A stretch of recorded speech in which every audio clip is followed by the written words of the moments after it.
మణికంఠాను నామముతో పెంచిరి రాజులు మురిపెముగా స్వామి మహిమతో రాజునకు కలిగెను సుతుడు మరి ఒకడు స్వామి గురువాసములో చదివింప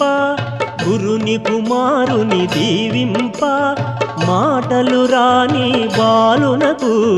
మాటలు వచ్చెను మహిమలతో స్వామి మాతాపితలను సేవించి మహిషిని తాను వధించి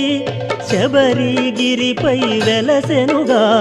మనలను ధన్యుల చేయుటకు స్వామి అయ్యప్పను నామముతో శిలగా మారి తానున్న